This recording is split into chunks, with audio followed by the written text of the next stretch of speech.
All right, guys, it's that time again. We're looking forward to a good year in 2026, but anytime we're looking forward to a good year, we've got to talk about wrench attacks.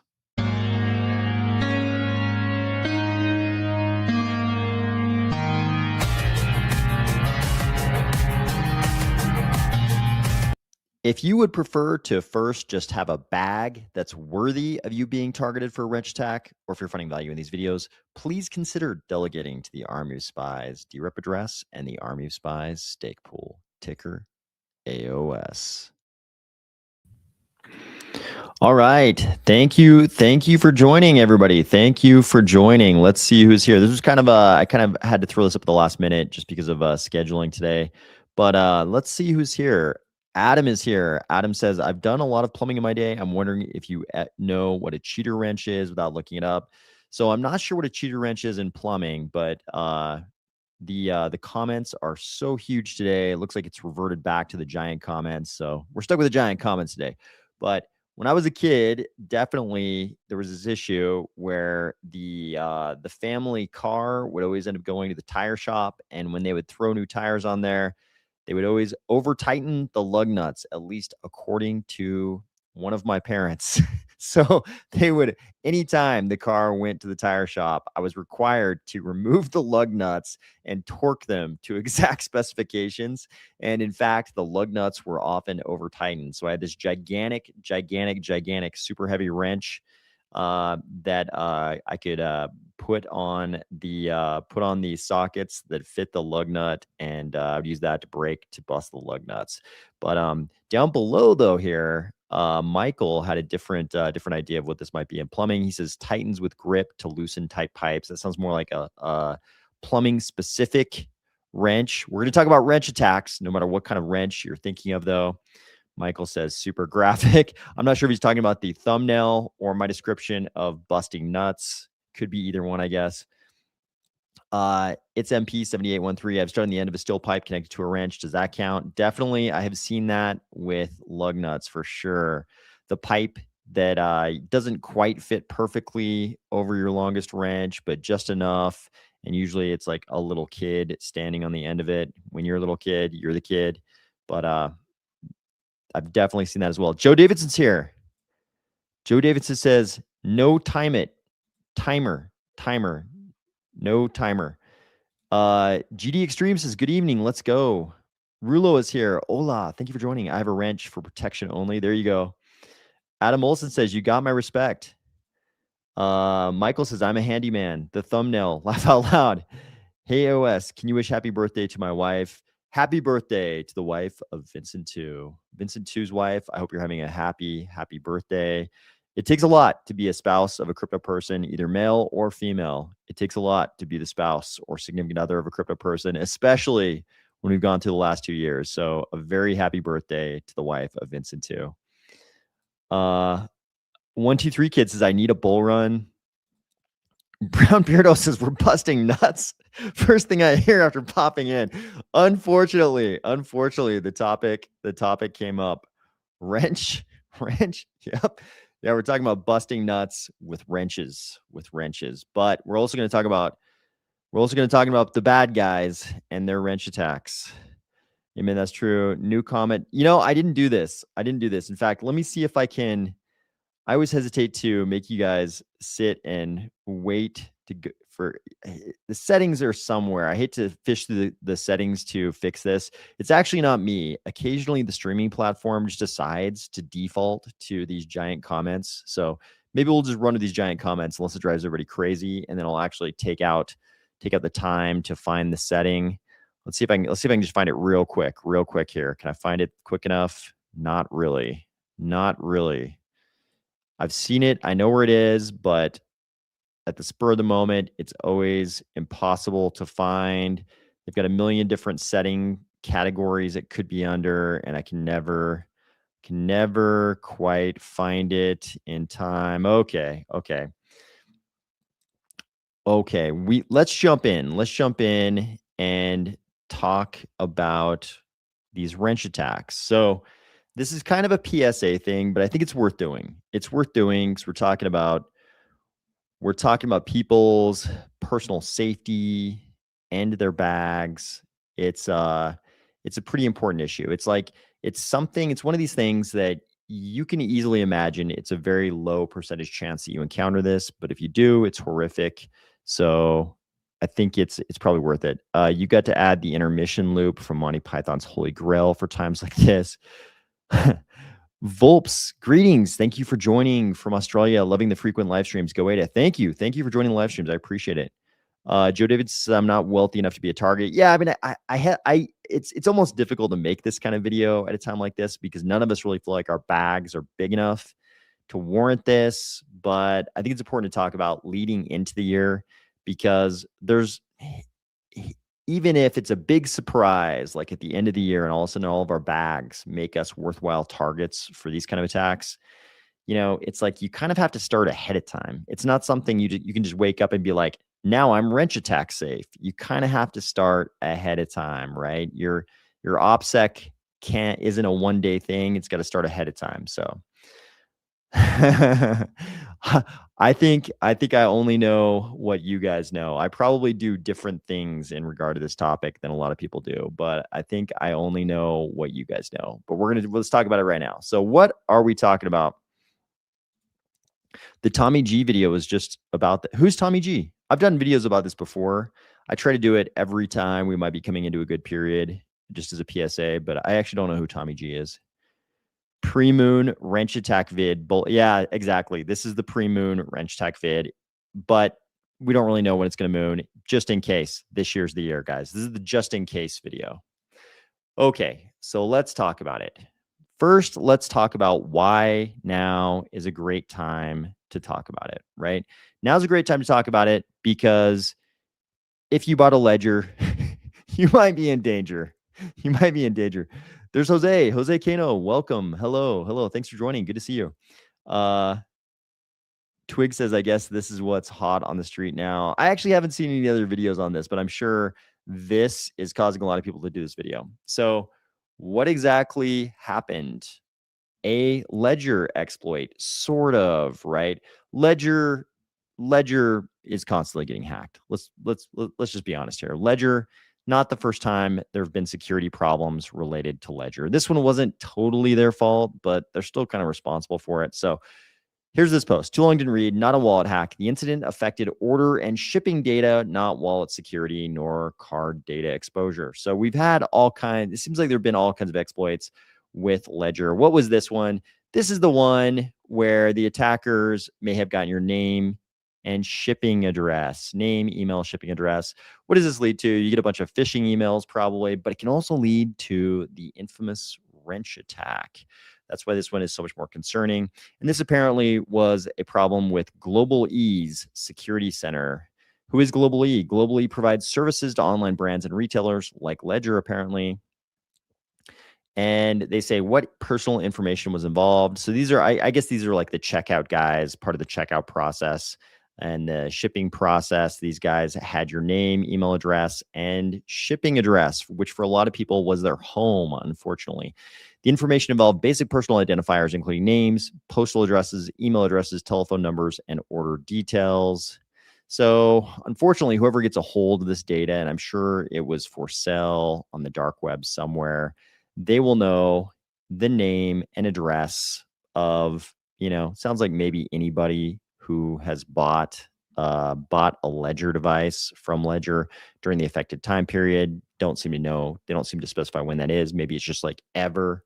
We don't really know. But unfortunately, there may be people out there who know where you live, and they may know your name, where you live, and the fact that you have a Ledger. And they're probably going to assume if you have a Ledger, it's a good chance you have, a significant amount of crypto, right? And, we all know inside crypto that could mean you just have a little bit of crypto and, you're just starting out and you want to start out secure. So you bought a Ledger, or it could be you have a ton of crypto and it's going to be on your Ledger device. But here's what bad guys also know. So the bad guys also know that, and here's all the attacks we've seen, all the exploits we've seen on Ledger. So 2023, Ledger compromised. 2024, Ledger breached again. 2026, January, ledger hacked again. So this is not the first time this has happened. I was kind of relieved.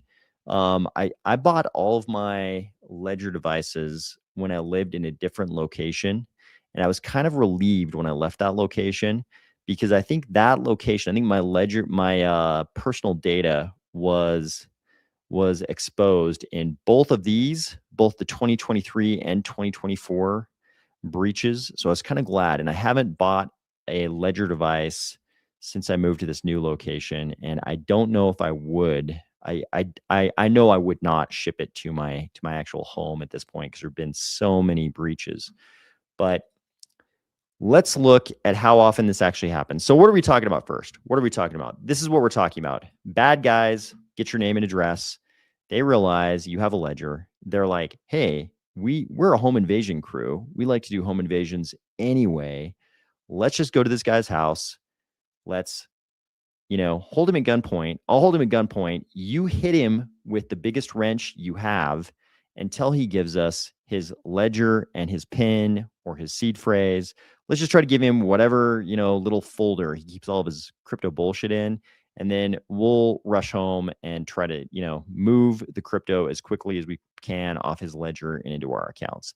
That's what the infamous wrench attack is. So before we move on, let's see who else is here.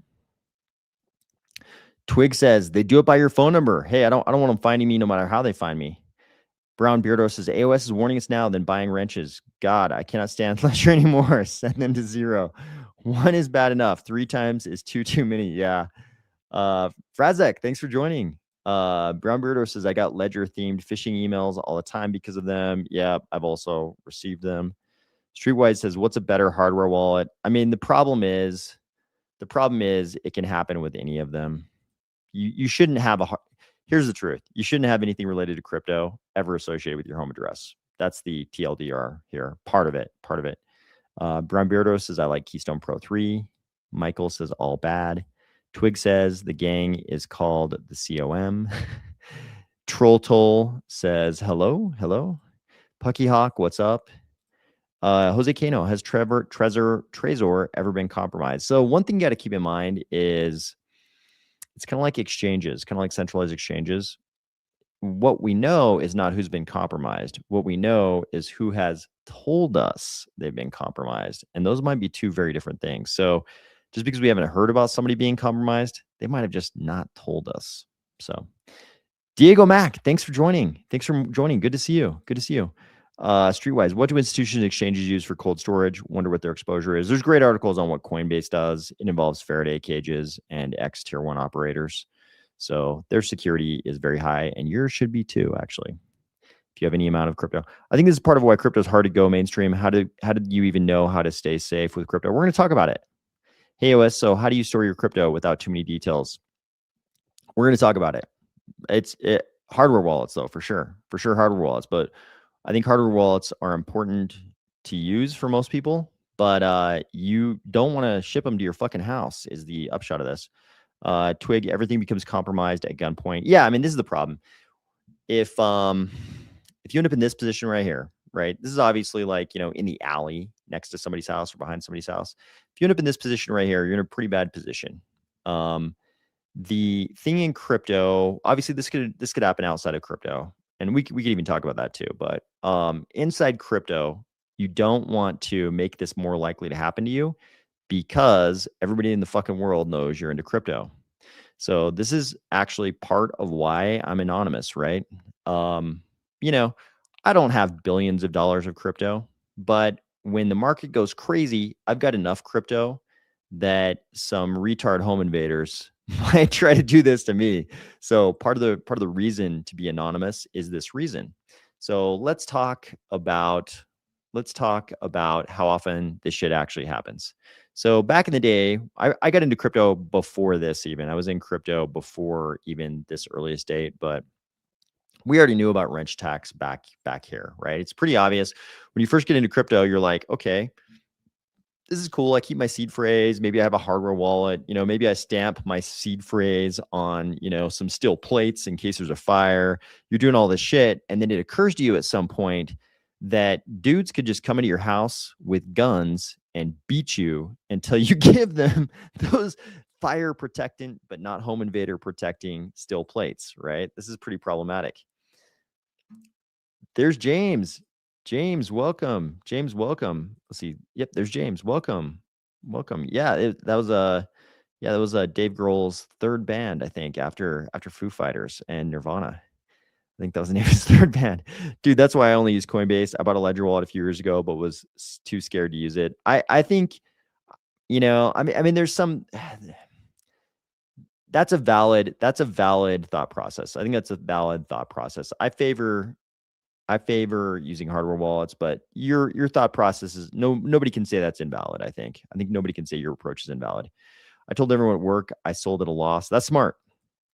Yeah, I agree with this. If you have been very public about the fact that you're into crypto, if a lot of people know you're into crypto, telling everybody you're out, even if you look like a fool, if you're like, prices got too low, I just sold all of it, it's probably not a bad idea. This is probably a nice prophylactic measure. Just tell everybody you sold it all and you're out of crypto and never talk about fucking crypto again. That's honestly, it's probably logical to do that. Fly over me. Welcome. Thank you for joining. Got it. Just like your old Silk Road orders, send to neighbors and grab when they find the mistake. There you go. I wasn't going to mention this, but this is, of course, the first thing that people think of.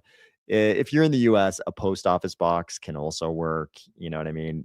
At least it's not most people haven't obscured the connection between their name and their address enough that people couldn't pretty easily find their address, anyways, if they were determined. But sending it to your neighbor, sending it to your neighbor, at least that's a little bit of separation. You know what I mean? It's like the bad guys could just come and check if they were really careful, they might check the mailbox of the neighbor before they go and home invade the neighbor to make sure it's the same person. But here we're getting into such weird hypothetical territory. Mission Zambia, good morning. Neo Chad, tell no one. This is the best advice. If nobody knows you're in a crypto, don't tell anybody. Literally, don't tell anyone. Don't tell anyone you're in a crypto. Seen the Fighters Wednesday. Seen the Fighters Wednesday. What is that? What is that a reference to? Live in a crappy apartment. Visible evidence that I ain't got it. You hope so. You hope so, right? You can tell everyone you sold lost, but I cannot think of anything worse for adoption. That's true. General delivery at the post office. There you go. That's a great option. That's a great option. I just gave friends cash and they used Silk Road. I was a dummy. Foo Fighters. Oh. Just saw the Fighters. Oh, interesting. Okay. Americans, buy your ledger at Best Buy. unless some stock boy is a criminal mastermind and he went through and replaced all your all the seed phrases with his own seed phrase or something. Bad guys will be your neighbor's problem, so make sure it's the dude with the pit bull or the head of your HOA. The head of the HOA. That's great. Jay Marie, thanks for joining. Okay, let's talk about these wrench stacks. So wrench stacks, 2014, low numbers. And then you notice 2017, 2018, what does that coincide with? That coincides with a parabolic high. Wrench attacks skyrocket. 2019, bear market, down low again. 2020, 2021, skyrockets, parabolic highs. Cardano goes to $3, and all of a sudden the wrench attacks are going up. 2022, wrench attacks going up. Bear markets down. 2025, not a great year, except not a great year for altcoins, but in Bitcoin, it was pretty good. And look at this. We have gone super high in terms of wrench attacks. I mean, these are, we'll look later at, who's reporting this data. It's a particular account is reporting this data, and we'll look more at it in more detail, but you can see the trend, and we have to wonder how accurate this is. I would argue there's probably way more wrench attacks going on in crypto than this, but a lot of people, it probably doesn't quite make it to this, central repository of data. It's not like there's a global crypto council who's keeping close tabs on this. Okay, Brown Beardo says Best Buy is a viable option now with the online verification process when you connect to Ledger Live the first time. Okay, I haven't looked into that very much, but but definitely not shipping into your house is probably a good call. So let's look at what this actually looks like. What actually happens here? So here was a good one. This was a centralized exchange founder's daughter and grandson. A masked gang tried to abduct them and throw them into the back of a van in Paris. And when was this? This was in May. This was last May. And there's even video of the incident. We don't just have photos. There's even video of the incident. You can go look at it on this account. Let's see. I'll play just a little bit of it for you. I don't think you'll be able to pick up the sound here, but you'll be able to see it. You'll be able to see it a little bit. Yeah, it's bad. I mean, they're trying to take this guy's daughter and grandson. They've got guns. They're hitting him. The bystanders are not helping, as you'd expect in 2025. Finally, at least the gun gets thrown over there. This bystander has the gun. He doesn't really do anything until this kid runs in there with like a fire extinguisher, and then they run away. You know, thank God for this skinny guy over here, because even the guy with the gun was unwilling to do anything. That's the amount of help you could probably expect from the average person on the street if you were the victim of the wrench attack. So does it just happen to centralized exchange founders? No, it happens literally to the founder of Ledger. You'll remember I reported on this. This was back a year ago in January of 2025. So they took one of the Ledger founders. They tried to ransom him to the other founder of Ledger. And it sounds like, so this was the early report. I never followed up to verify if this was all true, but my understanding is this is true. They also detached one of his fingers and sent that as the proof they had him. So very bad, very bad. Total suspects apprehended, 10 gang members, 20 to 40 now facing life imprisonment. But the dude lost a finger. Pussies. This is my attitude toward those bystanders very much. But let's face it, all of society has been pussified, especially now that we've gone through this woke thing. There's been a lot of pussification. So you cannot expect help from anyone. No one is coming to fucking save you. It's all on you. This was Asia. Everyone would have their phone out. True. Very true. Brian Packard, good evening. Ledger should have a self-destruct mode. That would be helpful because the home invaders, and we're going to talk about home invasion in just a second. The home invaders probably aren't. They probably know about ledgers, and they might even know about seed phrases. But I have a feeling if you could just give them your ledger and then hit the self-destruct button, a lot of them would be too rushed to then just demand your seed phrase. You know, maybe a lot of them would be like, the really smart ones would be like, give me your ledger and your seed phrase. They really only need the ledger and the pin or the seed phrase. But, you know, I would go for the self-destruct button. That'd be great. Probably the reason why much of retail uses ETFs. Yeah. Yeah. Well, the pussification of society has not been good for these kind of things. A lot of these people are very young too. Yeah. These, just in general, like, you know, home invaders are often going to try to be very young. So they're the only ones stupid enough to do such high risk crime. Right. So, and there is home invasion. You'll remember, when was this one? This one was in March. I covered this one as well. So this chick is like, I think she's like an OnlyFans chick. Some of you might know this personality, but this was later after this came out. I covered this when it came out on X. She was kind of like live blogging it. She like live blogged that evening. I think, I don't know if it happened as it was happening or what, but I'm being too robbed at gunpoint.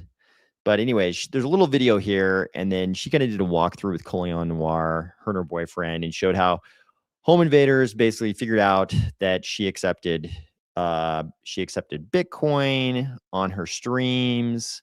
I'm not sure which platform she's streaming on. I think it was OF, but they found out she probably had a lot of crypto, and it's kind of a nice compound where she lives. But some dudes, I think they like removed a panel and came to the fence. She had like a pretty good like security fence, if I recall, and they even removed a panel and came through her security fence with guns.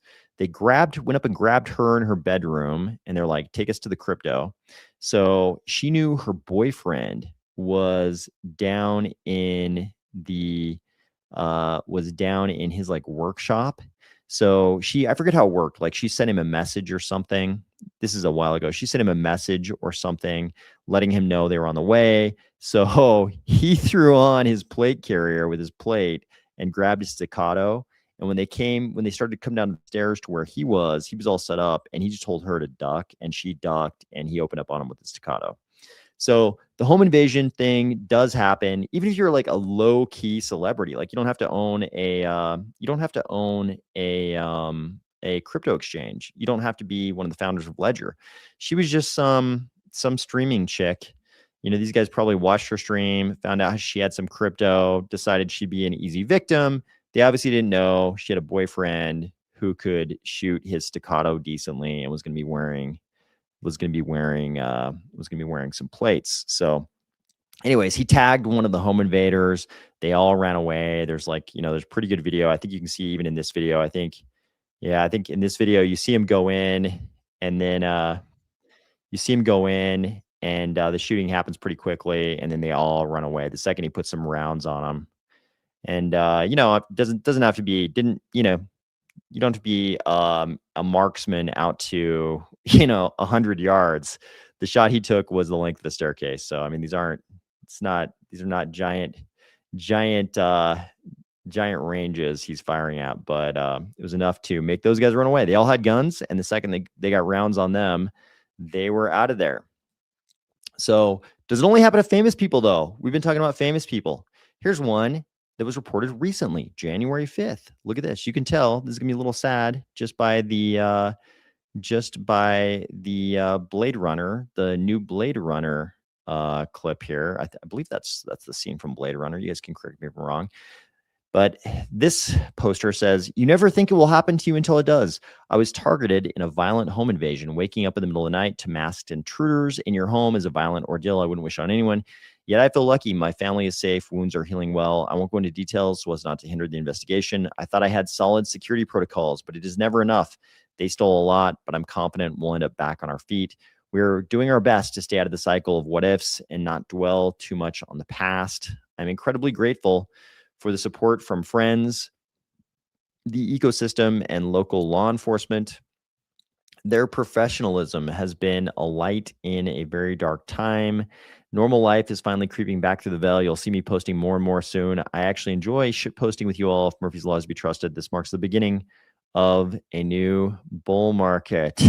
Stay safe out there." So this happens even to people who aren't quite so famous. This account, let's see how big this account is. It's sizable, 16,000 followers. So, not tiny, not gigantic, but if people figure out you got crypto, they might just come into your house with fucking guns. So this is a thing that happens. Okay, let's see where we are in the comments here.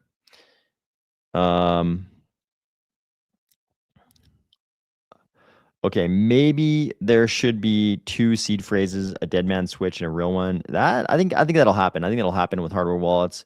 I think we'll get there, but you got to think. So there's a lot of things to think through there. If they're beating you with a wrench and they're holding a gun on you, and you give them the wrong one, they're just going to hit you more with the wrench. So you give them the right one, right? So it'd have to be a thing where you give them the seed phrase, they leave with it. They don't try it there. They leave with it, and it's the dead man switch. So there's a few things.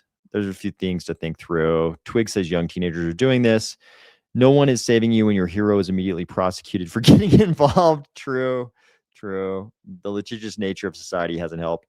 Wrench attacks are my worst fear with the community work we've started doing with Mission Zambia. Doxing myself with a meeting is risky, but I figure it is needed for adoption. Yeah.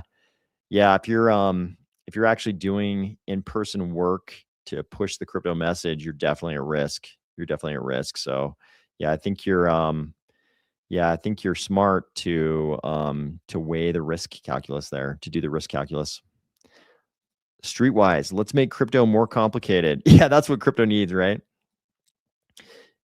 Laugh out loud. Sad. She went from e-gamer to OnlyFans chick. I don't know anything about her, so maybe she is just an e-gamer. I think I saw people saying, she had an OnlyFans, but I could be misremembering. So don't take anything I said. Don't take anything I said for fact there. I actually don't know. The house was huge. Yeah, if you saw the video of that chick's doing the walkthrough of her home invasion, she has quite a nice little compound. If you're in Zambia, I'd be more worried about the upgraded wrench tag known as the machete attack. Compound more apt. She had horses and shit. Yep. It was pretty epic. Made it wrench attacks are kind of emission, nocturnal emission. I do not want the kind of emission nocturnally. I do not want. I agree. He could got her and the crypto too. Yep, it was a group of like young dudes, as near as I could tell. What BF would let your girl perform? Yeah, I know. I'm definitely not addressing. I'm definitely not addressing being the boyfriend of a girl streamer of that type. And I don't know if that's the type of girl streamer she was. But that's what people were saying. So I don't know. That from How the Grinch Stole Christmas, the remake. Heroes Die. Yep. Getting clapped up in a home invasion. Ghetto as fuck. Yep. You should never carry all your wallets with you. I'm interested in what the DRec Alliance is working on, but that will change threat model instead of solving it. Yep. It's a good thing prices have been poor a few days. We'll be talking about crypto these days. Yep. It's about the same as having a safe at your house. Yep. Very, very similar. Very similar. Maybe we need dummy phrases that'll keep up appearances, then disappear once a text is sent or something. That's why I don't really like handles. Yeah, the people who, I mean, I'm sure there are people who have their real first and last name in accounts with like large amounts of ADA. That's fucking crazy. Don't do that. Like separate your handle. You probably can't even do it now. If somebody was really sophisticated, they would obviously just track if you've had your handle in an account with a lot of ADA, people could track your handle forensically back to that account. If you tried to now transfer it out of that account to another account, you should probably still do it if you're that person who has that. I think people are more likely to have, just like their Twitter handle and stuff, but then they'll often dox themselves on Twitter. So it could be traceable that way. But you make a very good point. I think you make a very good point. So let's see. Is that okay? So let's talk a little more in detail about some of these metrics. Came in late, but I did come with a like. Thank you. Appreciate that. Adam says, don't ever take your mask off. Once you do, you'll be relegated to fighting Crypto Boy on a very sloppy cardio event like Karate Combat. But my money's on you. Thank you. I appreciate that. I don't want to test this thesis, but I fear I'm too stubborn to give anything, even when hit with a wrench. Yeah, they'd have a hard time with me as well. I would hope they would not get to the wrench point with me, but it doesn't matter how many layers encryption there is. If they have you, you have to be the bigger animal. Yeah, it's hard to say. It's hard to say how a person's going to react when they're in that environment. We can talk about that a little bit, but let's go through this post real quick. So apparently Jameson Lopp is the one who's been quietly maintaining a database of wrench attacks, violent attacks against crypto users still are crypto. So like I said, we don't know the actual number. This is just apparently one person's attempt to keep track of the attacks. So obviously he's only going to know about the attacks that get reported on, like Twitter. So I've been increasingly worried about the attacks. So I took Lopp's data set and vibe coded some visuals to see what's really going on. You're not imagining it. The number of attacks have been increasing over time. Not only that, the attacks are getting more violent. Here's how I had Claude categorize each attack into 5 degrees from minor to fatal. Look at that. So I think we're looking at 13 fatal wrench attacks, 57 severe, 137 serious, 39 moderate, 23 minor. When you break it down by geography, Western Europe and APAC have seen the largest increase in violence. North America actually remains the safest geography, but even North America has seen an uptick in absolute terms. So it explains this violence. The obvious regressor to run against this is just charted against total crypto market cap. You can see that here. And as we've already discussed, as we get to higher and higher crypto market caps, you see more attacks. That makes sense. So violence per Coinbase user is kind of funny. Wealth is the green line. Violence per crypto user. So the giant peak, or violence per Coinbase user, giant peak in 2015. So here's his conclusions in this post. Here's his conclusions in his post. Wrench attacks seem to be increasing. They're becoming more violent. Some of this is just population effects because there are more people who hold crypto now. So the risk per user has not increased as much as it might seem. So here are his suggestions. Mine are going to be slightly different, but here are his suggestions. Stay in a safe city, ideally in a building with 24/7 security. This is kind of, in a lot of places, like a lot of places in North America, you're less likely to live in a building than you are in certain places in like Europe. Um, and there's questions. You can ask a lot of questions about whether a building is more safe than a single family home. So it depends on how you handle your security, of course, and what kind of, basically how much security, how much you're doing in terms of security. He says, don't wear crypto swag in public or signal that you have crypto on you. I think this is a good call. If you're constantly going around talking about crypto, constantly wearing crypto shirts, that's probably the opposite of increasing your security. Use a service like Delete Me to delete your personal data from data brokers. Probably also a good idea. Get a PO box and send over your commercial mail there, so your address is not widely circulated. This is something. This is something I've been accustomed to in the past under various circumstances, and yeah, the PO box can be pretty valuable. Keep a hot wallet with meaningful money in it so that you can give up if attacked, totally separate from your cold savings. So a lot of you immediately started talking about having sort of dummy accounts you can give to them. This is pretty effective. This seems to be pretty effective. I think everybody's probably seen videos of, people getting mugged on the street and they have like, a little bit of cash or something, and they kind of throw that on the ground and run away. Obviously that's analogous to what's being suggested here. You have a hot wallet with some amount of money in it. Maybe maybe it's like, 5% or 1% of the total amount of your biggest bags, your aggregate bags, and you give them that, but it's enough to make them happy. They believe it's your real bag, but really it's only 1% of your bag. I think strategies like that seem to make sense. In general, separate your funds, use multiple services, platforms, devices for your wealth. It becomes easier in a worst case scenario to not give up the whole stash if it's scattered. Yeah, I mean, it'd sure be great to just give up one ledger instead of two, right? If you only give up even if you just split it in two and you give 50% of your bags, that would be better. Don't publicly broadcast where exactly you are unless absolutely necessary, especially when at crypto conferences. Yeah, if you are the guy going to Cardano conferences and posting about it, that's probably a bad idea. I know that happens a lot in Cardano, and we don't really want those people to quit giving us a glimpse of what's going on at these conferences. But if we're talking strictly about security here, it's probably not a good idea to be doing stuff like that. And this kind of applies just to letting people know where you are, period. If you think that everybody in the world does know you're already in crypto, if we get to big parabolic highs, it's probably a bad idea to constantly be Instagramming and telling everybody where you are at all times. Watching movies at the theater at this, on this street in my city. You know what I mean? It's a bad idea to be letting people know exactly what parking lot they can come and grab you in.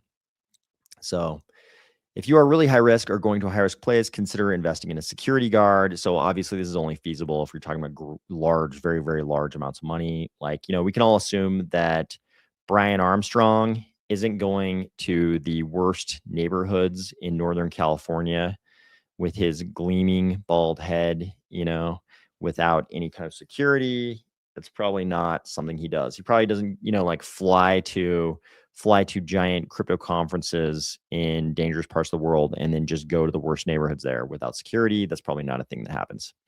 So, okay, let's see. Streetwise says moving into Yucca Mountain with the bags. There you go. I mean, there's nothing to gain if you don't talk. They just have extra liability plus no crypto if they fall through the attack, but I also don't have a family. So yeah, I think it changes if you got other people with you. Yeah, but that's like crossing on Go when a car's coming. They're liable, but you're also dead. Brown Beardo says, I have a PO box for the reasons, so I forget that it's a solution that works here as well. Yep, I think it's pretty easy. It's pretty easy to not use it even if you have one. I've definitely been in that situation where I've done that. I have plans, but I'm not sharing them. There you go. Don't share them. If it's hackers getting your data and they're using AI to target you, it's pretty hard to hide when the whole system is open and decentralized.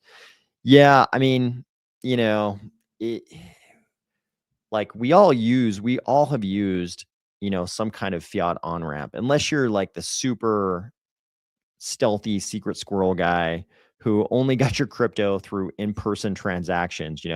If you gave your buddy, if you've never used a fiat on ramp and you've never used a fiat on ramp that requires KYC, or if you've just like gave buddies money to get your crypto and you never had to use a fiat on ramp, that's like the only way you wouldn't have some exposure, because, fiat on ramps could get hacked too. The same thing could happen to like a Coinbase.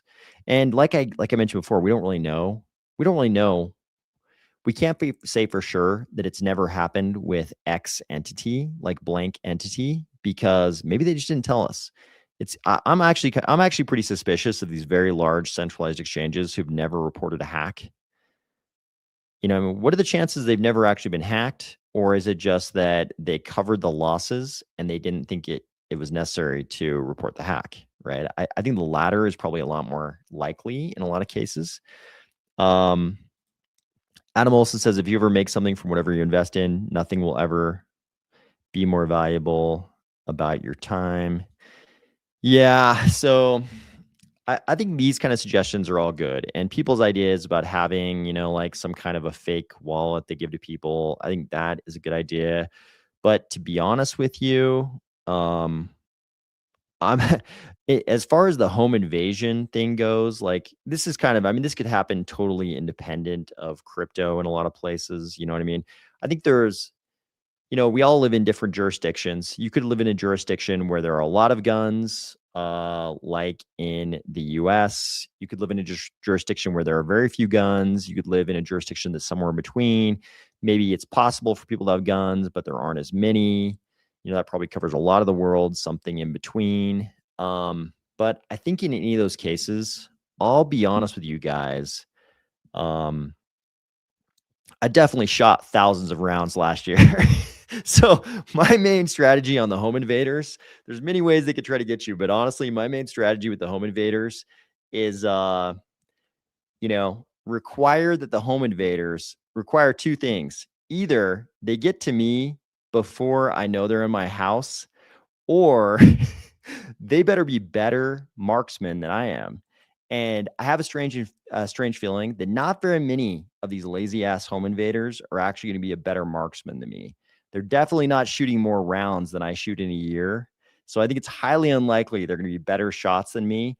And definitely, if I hear them coming to my house, I'm going to be putting some rounds on them pretty quick. I'm going to have that available as a solution pretty damn quick.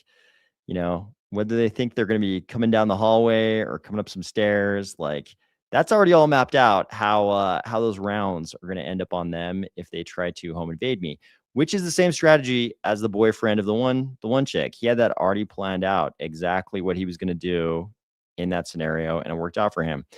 A lot of ways that can go wrong, right? There's some level of skill involved in this, hence the practice, hence the thousands of rounds per year.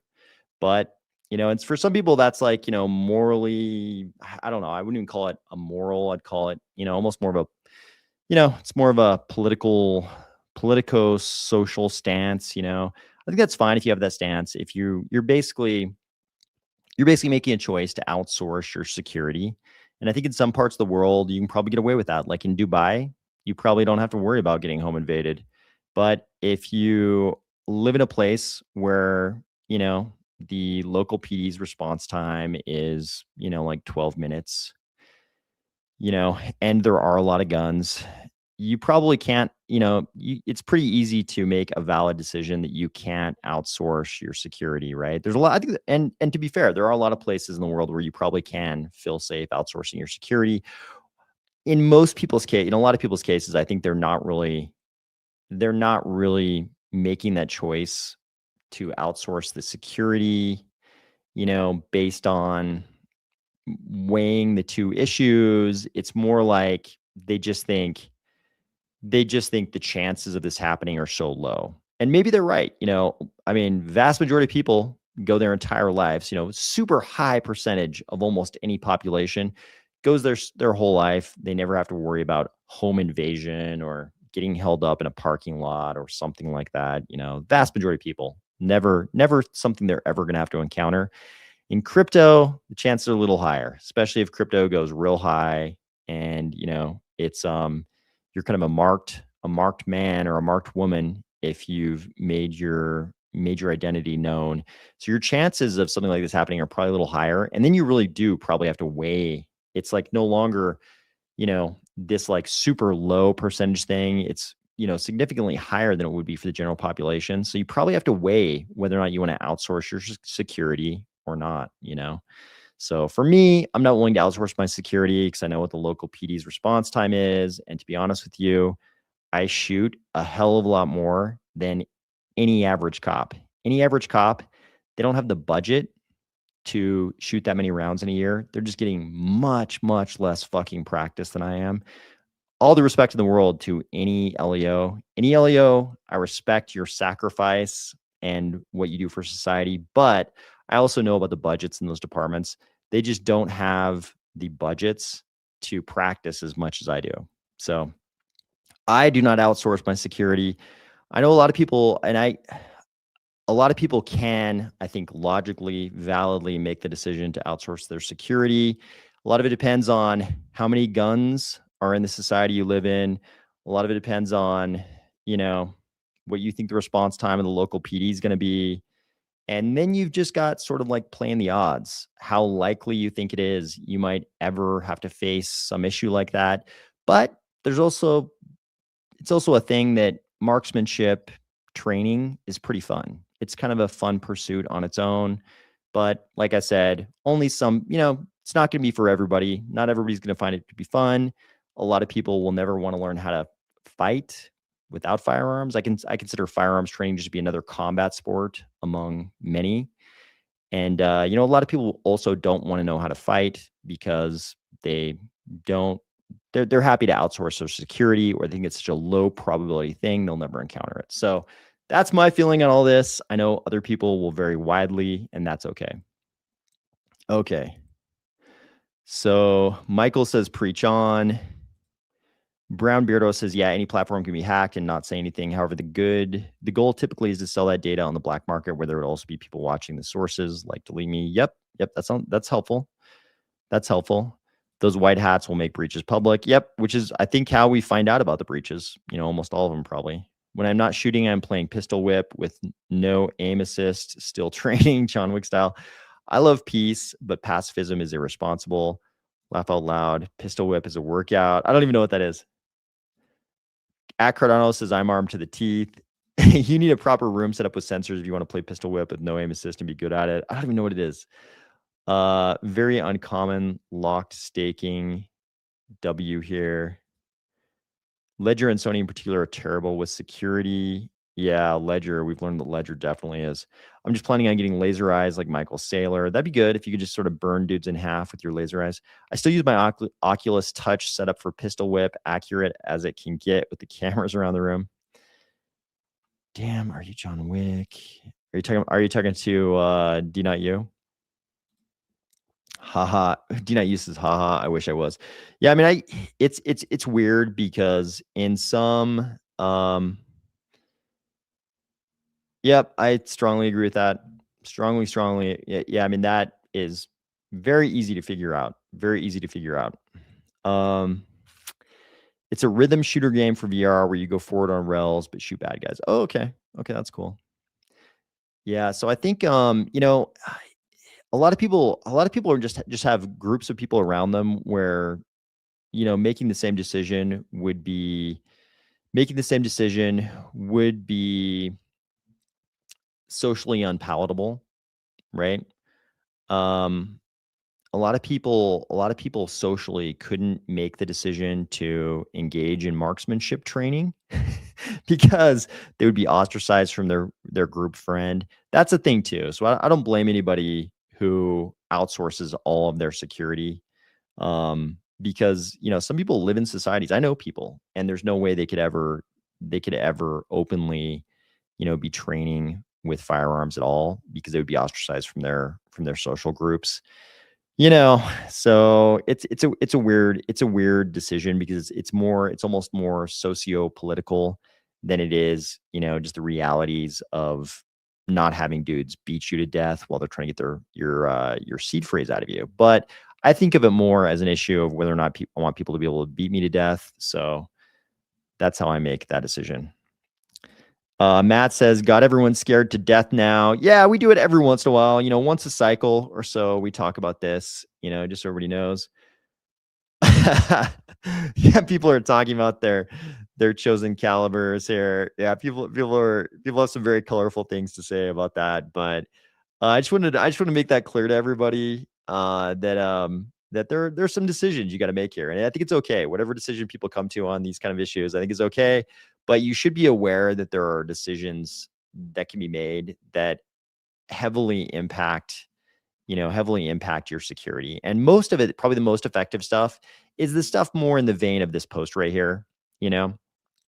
Like for starters, just not having crypto shit, like hardware wallet shipped to your house. That's probably the first big thing. Right? All of the prophylactic preventative stuff is more important first. And then, then there's some decisions you make about how hard a target you want to be. You know what I mean? And there's a bad end of that spectrum. You can become so overly paranoid that it really impairs your ability to live a good life. I think there's a happy medium where you can make yourself, difficult to assault, but not make your life like a living hell for the people around you because you're so security paranoid. You know what I mean? I think there's a happy medium you can hit, but it's for everybody. That's something for everybody to decide for themselves. So there you go. Okay. Now that everybody is, as Matt put it, scared to death. Now that everybody's scared to death, we'll move on. We'll move on. But I thought that's important. I would feel terrible if something terrible happened to somebody who's on this channel. I would feel like I would feel guilty for not having had this conversation, because I know what I do, what I do in terms of security for myself is probably very different than what most people do. So I would feel guilty if I didn't disclose that. So necessary disclaimer, not your keys, not your, that's right.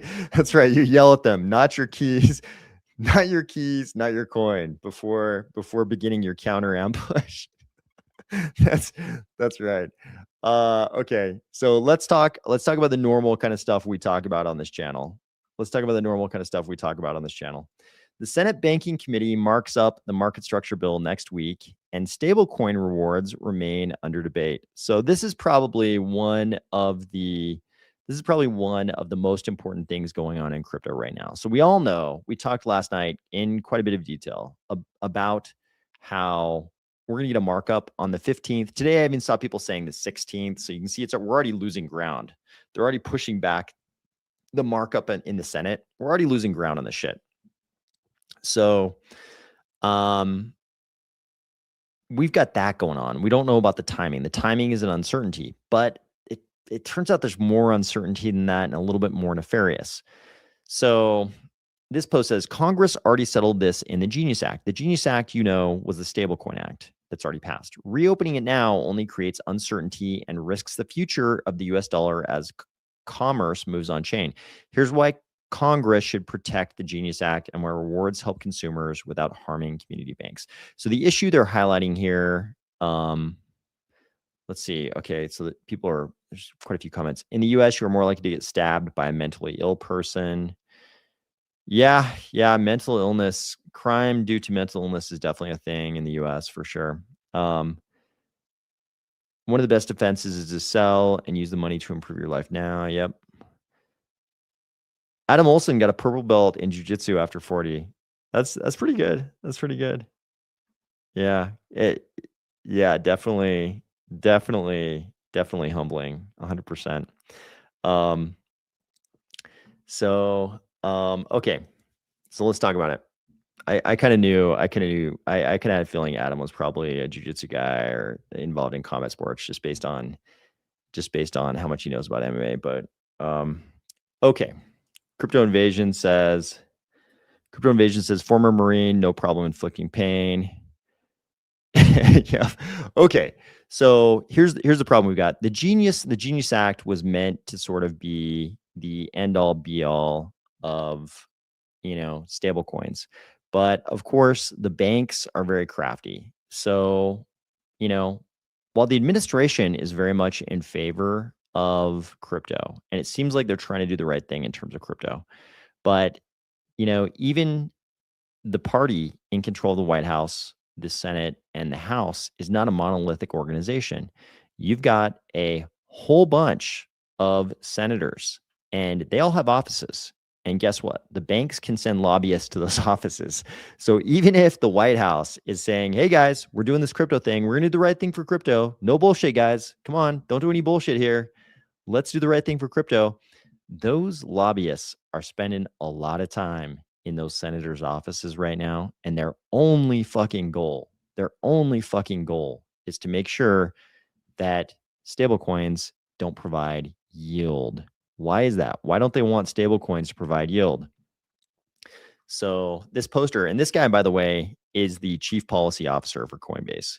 He says it's no mystery why big banks want rewards banned. U.S. banks earn 176 billion per year on the 3 trillion they park at the Fed, and another 187 billion per year from card swipe fees, 1440 per household. That's 360 billion plus annually from payments and deposits alone, and massive unused lending capacity that the Federal Reserve pays the banks to have sit in a drawer. Stablecoin rewards threaten those margins, not because it reduces banks' ability to lend, but because they introduce real competition in payments. Lower payment costs means billions in savings for consumers and businesses and a boost to GDP. This is not a community bank issue. It's the big banks. That's a real fight. So, of course, those lobbyists, when they go into those offices, they're not saying, hey, bro, you got to save Jamie Dimon. You got to save Chase Bank.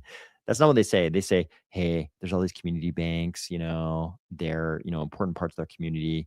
If you do this, those community banks are going to go under and then people will be unbanked. Do you want people to be unbanked? How dare you, you villains? That's the way they're going to approach this. So the banking lobbyists are always going to present this vision of like these community banks, that are bravely run by, a local community, small town stuff. We're not talking about Wall Street. We're talking about real Main Street concerns.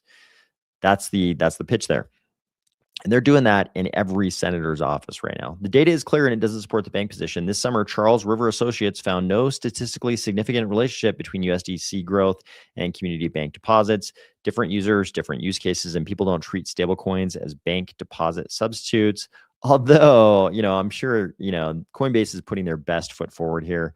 Although I'm sure all of us in crypto, we would love it if people did start treating crypto yields generally as bank deposit substitutes. We would love to disintermediate the banks. I mean, that's why we were founded. That's why Satoshi created Bitcoin. The whole thing is to disintermediate the banks, right? Independent research from Cornell confirms that stablecoin adoption does not reduce bank lending. In fact, rewards would need to approach 6% to meaningfully affect deposits. No one is offering anything close to that. The irony is that stablecoins present a huge transformational opportunity for banks. Adaptation is hard for any sector, maybe especially banks, but Congress should not get in the way, as Cornell's Professor Kong says. And they've got a nice quote here. Of course, as the Senate deliberates, China understands the opportunity the bank lobby is poised to give them and announces they will pay interest to users of the digital yuan. So here you go. China is seeing that the U.S. is hesitating. The U.S. is balking to do this. And China's like, cool, shit, we'll do it. All right. Undermining the supremacy of the USD has been a longstanding goal of the PRC. The Senate banning rewards would be a big assist to China's efforts. So this is smart. I mean, Coinbase, they're not stupid. They're like, citing, statistical analysis. They're citing national security concerns. They're citing academics. This is a well-crafted thread on X to try to, influence policy. And damn it, we're glad they're doing it. They probably had a whole team of people put this shit together for their policy chief here, and they're putting the best foot forward for crypto. And I'm glad they're doing it. You can think whatever you want about Coinbase, but damn it, they who else is going to lobby for us? Who else has got deep enough pockets to do this kind of shit? Not just this thread, but the kind of shit they do for us in Washington. Charles does a lot. Charles punches way above his weight in terms of what he's done in Washington, in my opinion. Go back and watch his committee testimony if you just disagree. Bottom line, banks oppose rewards not out of prudential concern, but because competition threatens protected revenue streams. Full stop. That's what's going on here. That is exactly what's going on.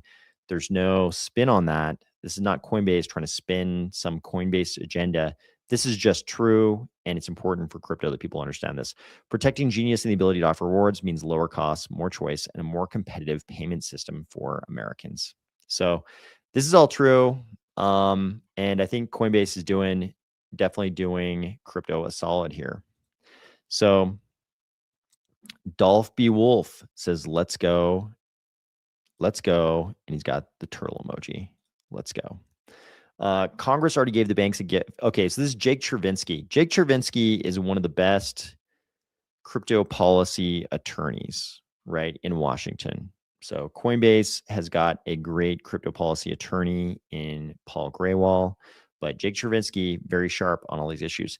He says, Congress already gave banks a gift in the Genius Act by prohibiting yield-bearing stablecoins. There was no good policy reason for it to begin with, and it killed a whole class of innovative crypto products. Now the banks want to mess up market structure with more. No way. So this is a huge deal. This is a huge deal for the banks and for crypto. But I always like to think about the other side of an issue and some outside the box ramifications of what we all think we should be doing in crypto. So I'm going to present another possibility to everybody.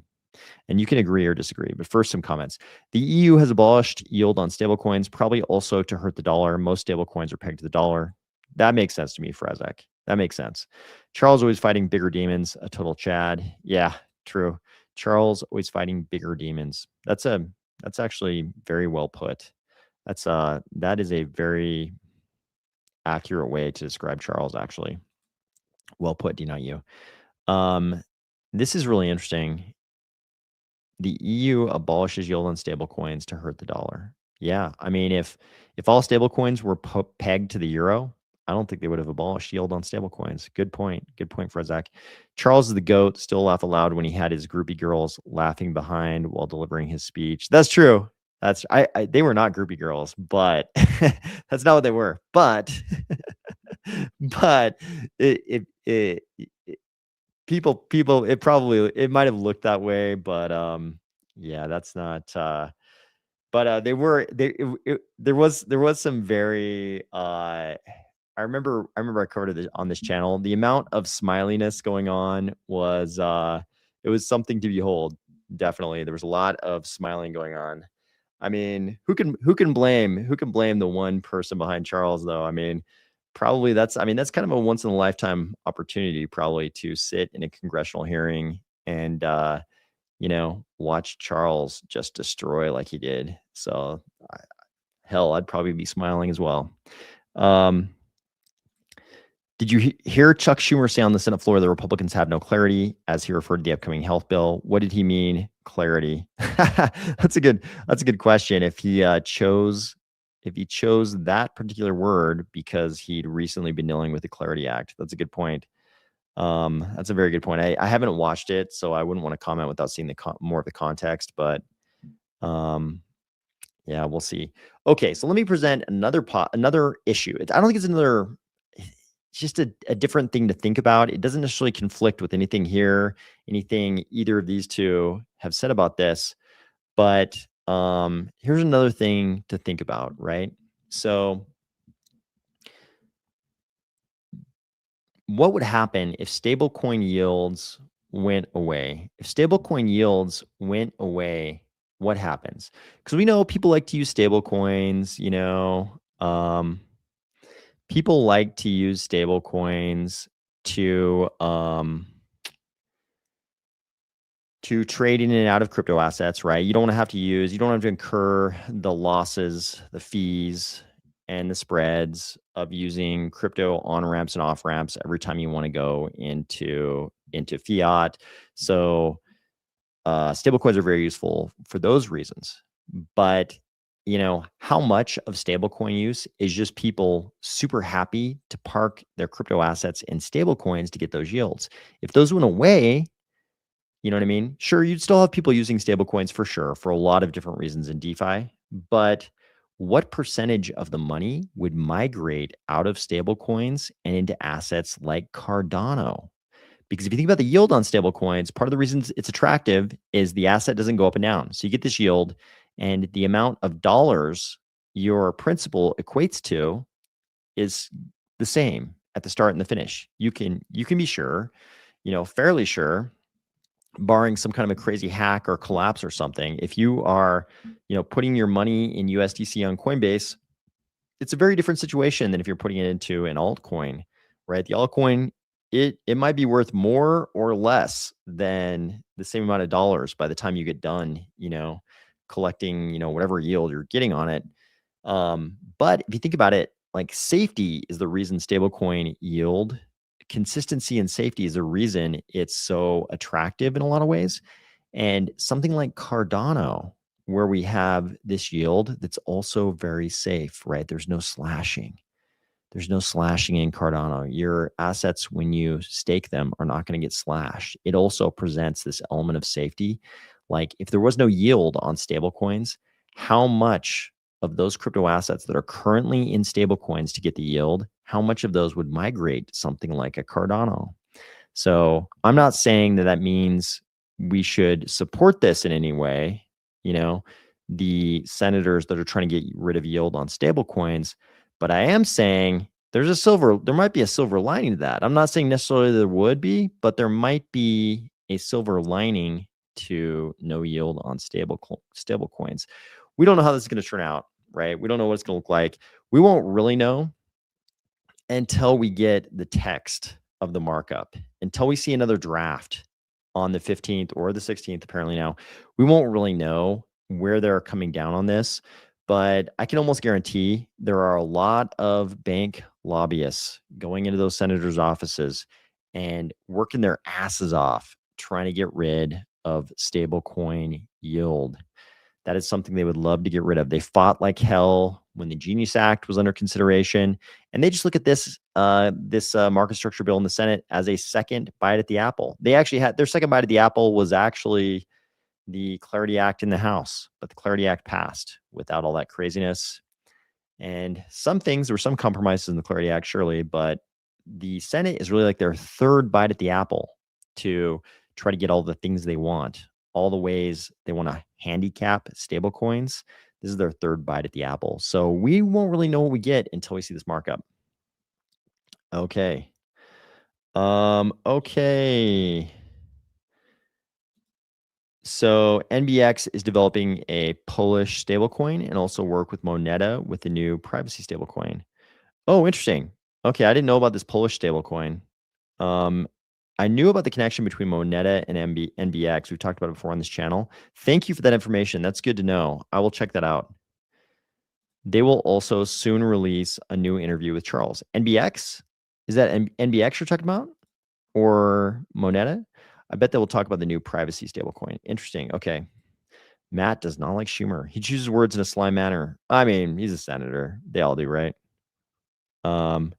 So will he hold Clarity hostage to get funding for ACA bill? Yeah, I mean, I think this applies to pretty much all senators. They're holding anything hostage they can to get what they want. They're all doing whatever they can. I think they're all doing whatever they can. The counterbalance is that I feel like a stablecoin to the yield on Cardano could undermine our staking participation. Yeah, this is exactly what I was getting at. You probably posted this before I even said what I was saying, but I agree in a lot of ways. Stablecoins with yield compete with staked base layer currencies like ADA. In a lot of ways, the two compete. So there's kind of oh yes, okay. So it is NBX and Charles. I would watch that. I would definitely watch that. That'd be interesting.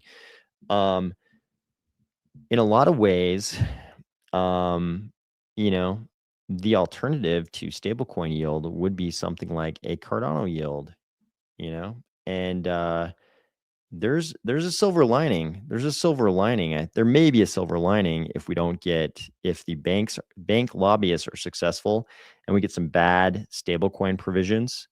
There may be a silver lining on that for, the amount of inflow into something like an ADA that has its own, somewhat its own yield, if you will, that's, described by many as safe.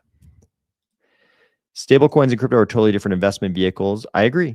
How many people would use skis when cars are abolished? It depends, but typically not many. I mean, but like I have all my crypto assets in base layer currencies. I don't use stable coins, but I know people who have their crypto assets who have them often collecting yield on stable coins. So I mean, they are two different things. The crypto asset is going to have these parabolic highs and lows. You hope parabolic highs, but definitely in the past, a crypto asset like an ADA has had parabolic highs and lows. Which obviously when traded, when the other, asset in the trading pair is the dollar, you're not going to have that with stable coins. So they are different in that respect. But, crypto people, some percentage of the, crypto people, some percentage of the amount they have in stable coins collecting yield would migrate to altcoins. So there you go. They are different types of investments for sure, though. Liquidity is coming no matter what. We got the oil. Oh, there's Hill Dog. Thanks for saying that, Hill Dog. Yeah, that's true. Yeah, there definitely is more oil in the more expectation of oil in the U.S. arsenal right now than prior. That's for sure. So, anyways, this is coming, and it looks like this is going to be one of those things we're not going to know until the 15th to the 16th what that's going to look like. So we've got like 7-8 days as you listen to this. Okay. More importantly, the critical integrations are now coming. You'll remember we had the big governance action. It is now officially approved. We knew from the start it was going to be officially approved because we all voted for it. All the DReps voted for it, and we knew it was going to be approved. In fact, what was the percentage? The eventual percentage was 81.33, easily passed. So we knew that the 70 million in ADA was going to end up going to those critical integrations. They are a tier 1 stablecoin, a tier 1 Oracle, which turned out to be Pith, tier 1 bridge, and some other things, some analytics, some things like that. So it's going to be kind of a fun time to watch. It's painful to pay 70 million for anything, but we all kind of agreed that this was worthwhile in Cardano. So now, whatever you thought about that, now we all get to enjoy the fruits of those expenditures and see these critical integrations come into Cardano. So that's kind of exciting for us to watch going forward. ADA is so cheap right now. I know, it makes me want to cry. Makes me want to go back to fiat mining and DCAing. This convo reminds me why I like the incentives created by Jed Chen. Hope it gets a new update through midnight sooner rather than later. That'd be nice. I collect stablecoin yield until I'm ready to buy more ADA night in the bear market. There you go. I mean, there's the example right there. Crypto Invasion says Crypto Invasion collects stablecoin yield until Crypto Invasion is ready to buy more ADA or night in the bear market. So there's the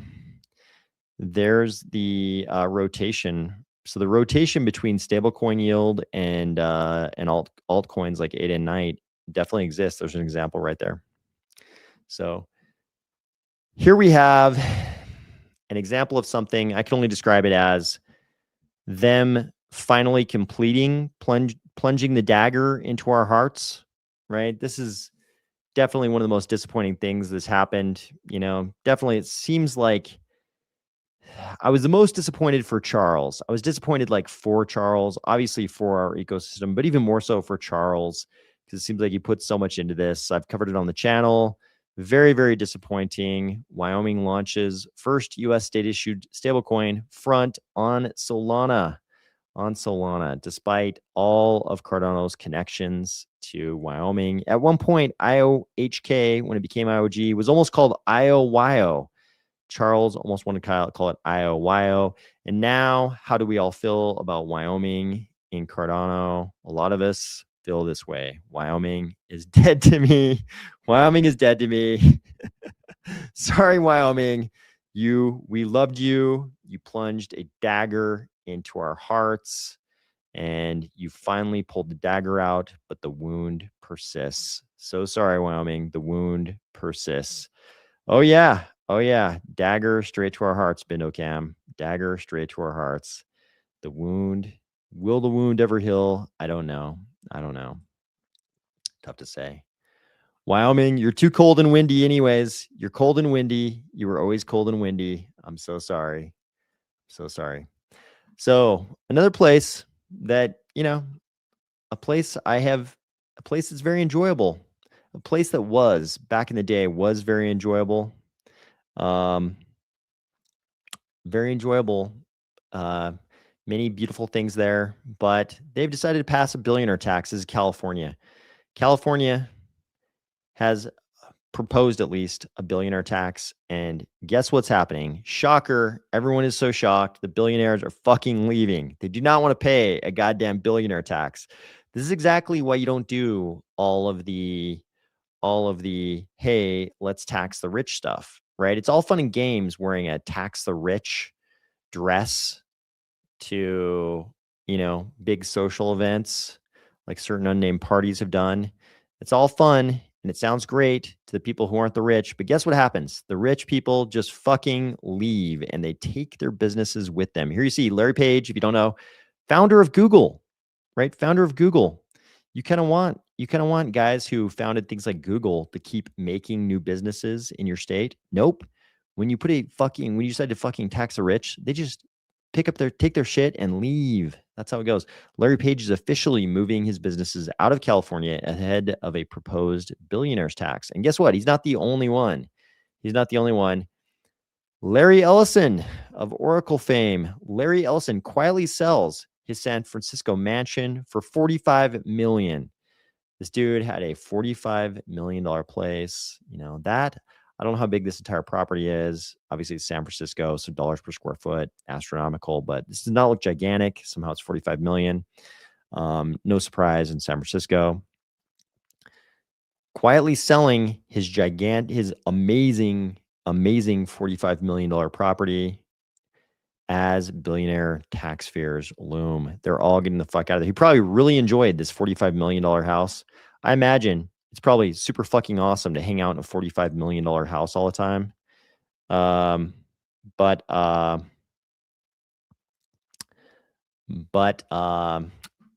even that was not enough to keep a guy like him in California when they're proposing a billionaire tax. So, okay, what have we got here? Brown Beardo says, no wonder why Saul was purging all his validators. Yeah, if you didn't follow that, they went from something crazy. What was it, like 2,700 validators down to like 800. Who's got two thumbs and just got home from the mines? This guy. Oh, welcome home. Welcome home. Glad you made it. How will Wyoming pay the bills when the system is down? Good fucking question. Who's going to hit the restart button? How happy are they going to be when they have to wait for somebody to hit the restart button? Can they be clawed back? That shit happens. You're talking about the Wyoming stablecoin. Yeah, apparently that was one of the big issues.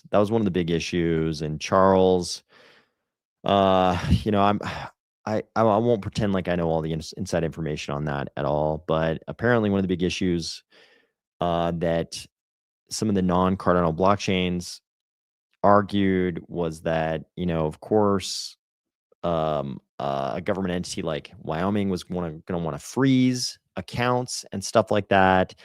And there was a perception that Cardano couldn't do that. Of course, we can do that, not on the base layer. On the base layer of Cardano, you can't freeze native assets unless you use a smart contract, but you can certainly use smart contracts to accomplish that kind of stuff. It's like you can employ whatever kind of arbitrary logic you want. You can create a smart contract where somebody can freeze shit. We don't like to do it in Cardano, and that's the reason why we have native assets, so that you normally can't do that shit. As a default, you cannot do that shit, but you can certainly create smart contracts. Apparently that was one of the issues, and one of the reasons why, maybe Charles would give a different account, but it seems like that was one of the reasons why this happened. But definitely dagger to the heart for sure. Cardano, At Cardano, exactly right. How will Wyoming pay the bills when the system is down? This is exactly how you fuck around and find out. Yeah.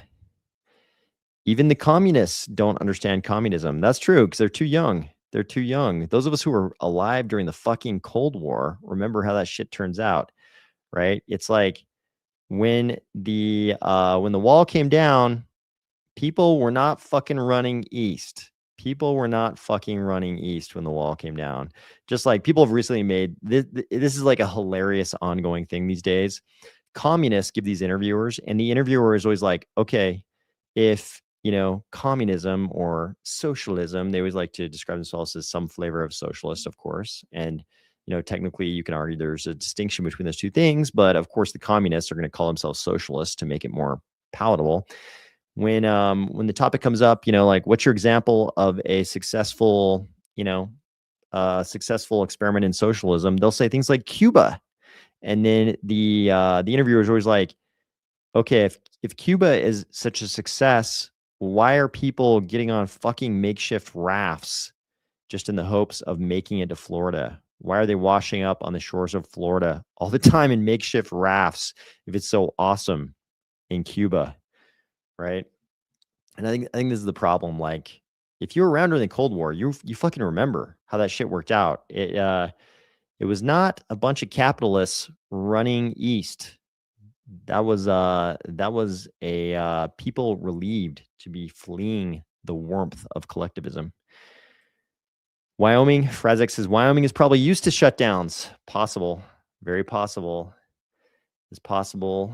I think Wyoming. It's just like, I think it's sort of like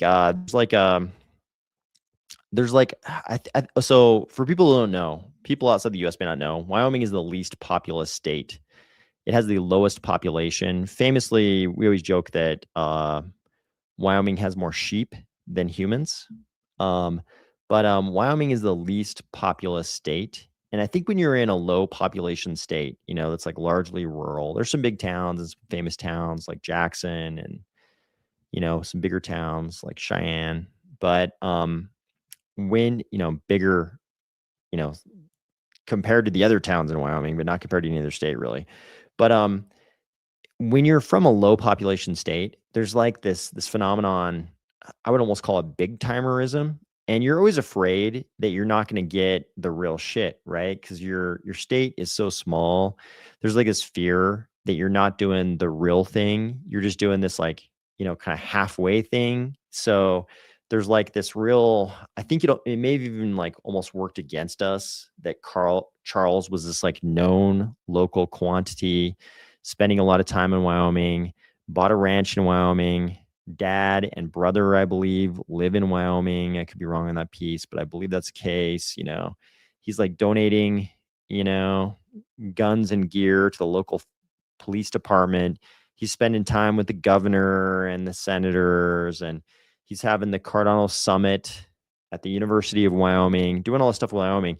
And there's almost like when you're from a low population area, there's almost this like phenomenon where people assume if something is local, it's not the real legit thing. It's not the real legit thing you'd get in like New York, right? And so it's like the local thing is almost like kind of devalued in some instances. Sometimes there's like hyper localism and they only want the local thing. But then if it's something like, a high tech system, it's like there's this like weird reverse localism where it's like the local thing is almost assumed not to be the big most legit thing. So who knows? I wasn't there. I'm just speculating, but I've noticed that in some rural areas that thing is kind of a thing that exists in some cases. Sometimes it's the exact opposite. Sometimes it's the hyper localism. You can definitely get hometown in a place like that, but then when they're picking out a high-tech system like this, this other thing sometimes rears its head. So James says Google app called Adreno, Google app called Chrome. Also, it's 3 6s coming off of the Chrome icon. What is, okay, 3 6s coming out. Okay, I'll have to look at that. I haven't looked at the Chrome icon in detail. Oh, I see what you're getting at. Adrenochrome and 3 6 and okay. the conspiracy theories are fun. I agree. It is kind of fun to think about these things. It is fun. Leaves to avoid billionaire tax, gets slapped with exit tax. California is such a wonderful place. Yeah, I mean, maybe you just bite the bullet and you're like, I'll take it one time, better than getting rammed for the rest of my life. No, when the billionaires leave to avoid tax, can they get clawed back anyway? Oh yeah, I'm sure California is trying to do as much of that as they possibly can. Commies are mafia. Um, Solana, nice job, Montana. This is Montana has the GDP of my ball sack. It was Wyoming. It was Wyoming. Montana also, though, not the most populous state in the US. Okay, yeah, no, you got Wyoming that time. Fair enough. Wyoming has little brother syndrome. That's a good way to put it. That's a good way to put it. Wyoming is the kid that wears the spare pants from the nurse's office. Let's be real. Brutal, brutal. Temu, first class. Yeah. Yeah. Yeah, I mean, yeah, that's sad. At least the dagger, I feel like that dagger has been in our hearts ever since the decision was announced, and I've just been waiting for them to pull the dagger, pull the dagger from our bleeding hearts. But yeah, I think a lot of people in Cardano are going to be like, Wyoming's dead to me, for sure. Should set up in Nevada. Plenty of sun for solar and low regulation. Yes, as to both. Yes, as to both. Yeah, if people don't know, outside of Vegas and Reno, a lot of people probably even know of Reno, but outside of Vegas and Reno, there's basically nothing in Nevada. But you know, but these things, occasional nuke tests and military activity. But yeah, there's not a lot going on in Nevada. It's very sparsely populated outside of those two population centers for sure. So, anyways, I hope we covered the subject of wrench attacks enough. I presented one possible approach to wrench attacks, that's actually pretty complicated. There's a lot of issues if you follow that sort of approach to wrench attacks. And there's definitely pitfalls, if you do choose not to outsource your security, there's certain dangers. You have to make sure the wrong people don't get a hold of your tools you're using to provide for your own security. You got to make sure little kids don't get a hold of those. You got to make sure you've engaged in some quality training so that you yourself are safe. You've got to engage in some significant marksmanship to make sure you're effective with those tools. So, there's some pitfalls to that approach to wrench attacks, but I wouldn't feel guilty if something happened to somebody on this channel and I hadn't had this discussion with everybody. We've talked about wrench attacks many times. I've never talked about I've never talked to that about that piece of my particular approach to wrench attack safety, and not just wrench attacks, but pretty much any kind of encounter, especially in your own home. So, anyways, I hope nobody in Cardano is subject to any kind of wrench attack this year, but this will be our PSA for 2026 on wrench attacks. I hope everybody is having a good week. So Omar Wright says Black Rock City. Yep. Yep. A lot of places in Nevada that are kind of like salt playas, just like Black Rock City. And the hills have eyes family. Yeah. This is a little more, even though a salt playa is pretty inhospitable, it's a lot more hospitable than the hills have eyes type family. But I hope everybody is having a great week. I hope you're looking forward to a good rest of the week, and I will talk to you soon.